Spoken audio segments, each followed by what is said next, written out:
सबों को good evening और जोहार। आशा है आप सभी कुशल हैं।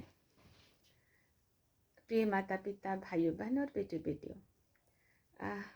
मेरा हाथ में आप क्या देख रहे हैं? केले देख रहे हैं ना? बहुत ध्यान से सुनिएगा। मेरे बागान में कुछ केले के पौधे हैं और उनमें से एक केला का पौधा में केला फला था और जिसमें फल था उसको कंदी बोलते हैं शायद। तो उस कंदी में लगभग 20 दर्जन केले थे। लेकिन बच्चे बगल में खुला स्थान है तो खेल रहे थे, तो शायद उनका बॉल घुस गया था। तो उन लोग घुसने के लिए बॉल का सहारा लिए और बॉल से इधर घुसना चाह रहे, तो बच्चे नादान होते हैं ना, तो केला का कंधी में ही पैर रख दिए और वो टूट गया, जो कि भारी था। 20 दर्जन बहुत ज़्यादा होता है। तो कोई बात नहीं, टूट गया। मैंने बच्चों को नहीं, फिर उन्हीं को बुलाई, मैं फिर उन्हीं को कटवाई। तो मुझे समझ में नहीं आ रहा था कि इतना सारा केला मैं क्या करूं, पता नहीं पकेगा कि नहीं। समय ही ऐसा टूट गया कि क्या। तो किसी को मैंने पूछा, ऐसे ऐसे बताया, तो उसने कहा कि ठीक है, फ़ोटो भेजिएगा, मैं बता दूंगी कि पकेगा कि नहीं। तो मैंने भेजा और उन्होंने अपने तजुर्बा और अनुभव के साथ बोला कि शायद नहीं पकेगा, इस सब्जी के लिए ठीक है।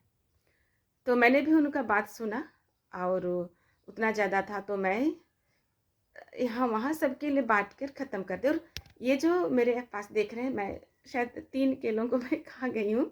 उसमें से 1 2 3 4 5 6 7 8 9, सबसे नीचे वाला 9 पीसेस मैं रखी थी। 9 और 3-4 रहा होगा जिसको मैं सब्जी बनाई थी। लगभग 25 दिन हो रहे हैं। फिर मैंने सोचा ठीक है, उसको तो बांटते, और सबने सब्जी बना के खा लिया होगा। मुझे लग रहा था कि काश इतने अच्छे केले हैं, बहुत अच्छे केले, एकदम ऊपर वाले तो बहुत लंबे लंबे, बहुत सुंदर ना। तो पकता तो कितना अच्छा लगता, बांटने के लिए भी और खाने के लिए भी, ऐसा सोच रही थी। लेकिन ऐसा बताया गया तो मैं भी, उतना अनुभव नहीं है मुझे कि कितना में फलता है, सॉरी, कितना में पकता है। तैयार होने के लिए तो लगभग 5-6 महीने लग जाते हैं ना। तो मैं भी डर गई, तो ऐसा बांट दी। लेकिन यहाँ मैं एक बड़ी बात बताना चाह रही हूँ कि कई बार अ, हम लोगों को किसी का तजुर्बा जैसा लगता है ना, और हम लोग सोचते हैं कि अगर जो बता रहे हो सही बता रहे हैं, लेकिन सही नहीं होता है। इंतजार और धैर्य रखना बहुत ज़रूरी होता है। देखिए, मैं लगभग 25 दिन, 20 से 25 दिन धैर्य रखी और इन इन केलों को मैं रहने दी खुला में, है ना, सूप जिसको बोलते हैं, उसमें मैं छोड़ दी थी।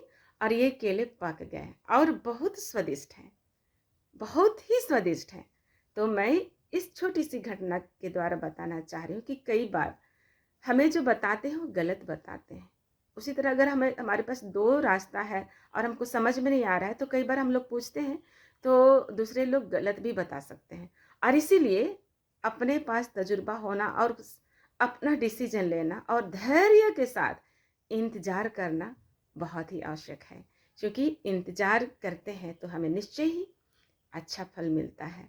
और समय भले लगता है, परंतु जो फल हमारे सामने आता है, वो चाहे पढ़ाई की बात हो, नौकरी पेशे की बात हो, फसल बोने और रोपने की बात हो, और जीवन में आगे बढ़ने की बात हो, इसी केले के जैसा ना इंतजार करना है।